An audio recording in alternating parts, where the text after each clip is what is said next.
वाह वाह वाह वाह। उन्होंने अपने मुताबिक सजा सुना दी है, हमें सजा के मुताबिक बयान देना है। ये बेजुबानों की महफिल है दोस्त, ये बेजुबानों की महफिल है दोस्त। याद रहे यहाँ खामोशी का मतलब जबान देना है।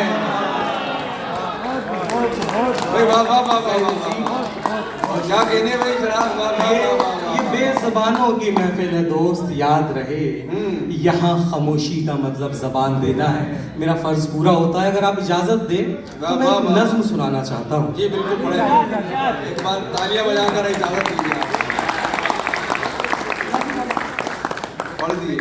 एक दो शेर आप सुन लें। मेरे बहुत मोहतरम और बड़े पसंदीदा शायरों में से एक शादाब उल्फत साहब का हुक्म है, और अच्छे लोग अगर किसी शेर का हुक्म दें तो वो शेर अच्छा ही होता है।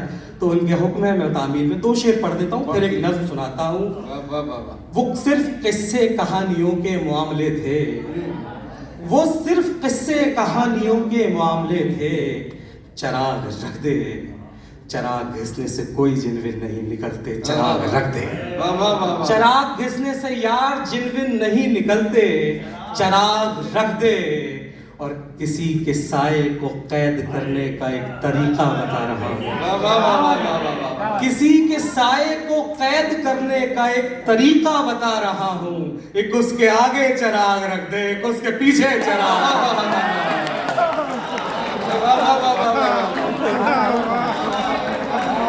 किसी के साये को कैद करने का एक तरीका बता रहा हूँ। एक उसके आगे चराग रख दे, एक उसके पीछे चराग रख दे। तुझे बहुत शौक था मोहब्बत की गर्म लपटों से खेलने का, तुझे बहुत शौक था मोहब्बत की गर्म लपटों से खेलने का। ले जल गई ना हथेली, अब खुश कहा था मैंने चराग रख दे।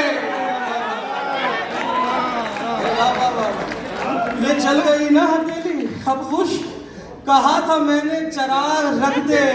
और माजरत के साथ कि चराग लेकर भी ढूंढने से चराग जैसा नहीं मिलेगा। चराग लेके भी ढूंढने से चराग जैसा नहीं मिलेगा। सो रखनी है तो चराग से रख, नहीं तो प्यारे चराग रख दे। सो रखनी है, तो रखनी है तो चराग से रख, नहीं तो प्यारे चराग रख दे। मैं दिल की बातों में आ गया और उठा के ले आया उसकी पायल। मैं दिल की बातों में आ गया और उठा के ले आया उसकी पायल। दिमाग देता रहा सदाएं, चराग रख दे, चराग रख दे। मैं दिल की बातों में आ गया और उठा के ले आया उसकी पायल। बहुत बहुत शुक्रिया हजरात, बहुत मोहब्बतें आपकी, मैं ममनून हूँ। अगर इजाजत दें तो 2 मिनट का वक्त आपको और चाहता हूँ। शुक्रिया, आपने जिस मोहब्बत से गज़ल सुनी, मैं चाहता हूँ एक नज़्म भी आपको सुनाऊँ। गज़ल मुस्तकिल दाद चाहती है। नज़्म के साथ मामला ये है कि आप पूरी खामोशी के साथ और पूरी तवज्जो के साथ मेरे साथ ये मामूली सी नज़्म का सफ़र करें।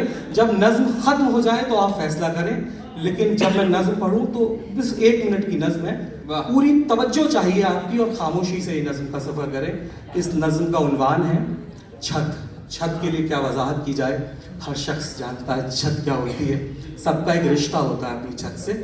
तो एक ज़रा देर के लिए इस छत को मेरी नज़र से देख लीजिए। क्या मेरा कमरे से बस नींदों का रिश्ता था, मेरा कमरे से बस नींदों का रिश्ता था, और उस जीने से ख्वाबों का जो लहराता हुआ जाता था छत तक। वो छत जहाँ से आसमान नज़दीक था, वो छत जहाँ से आसमान नज़दीक था, जहाँ आराम फरमाती थी आँखें, वो आँखें जिनमें सपने थे, वो सपने जिनमें दुनिया थी, वो दुनिया जिसमें सब कुछ था। वही छत जहाँ पर एक चिड़िया की सुरीली चहचहाहट थी, पतंगों की सजावट थी, फलक की झिलमिलाहट थी। वही छत जहाँ पर एक चिड़िया की सुरीली चहचहाहट थी, पतंगों की सजावट थी, फलक की झिलमिलाहट थी। मगर अफसोस वो चिड़िया जो सवेरे घर में सबसे पहले उठती थी, किसे मालूम था एक दिन वो ज़ेरे दाम आएगी। पतंगे कागजी जो आसमान छूने ही वाली थी, किसे मालूम था वो लौट कर नाकाम आएगी। फलक जिस पर तमन्नाओं के इतने चांद रोशन थे, किसे मालूम था उस पर अमावस की भी कोई शाम आएगी। वो छत जो घर का सबसे पुरसुकून और प्यारा हिस्सा थी, किसे मालूम था वो खुदकुशी के काम आएगी।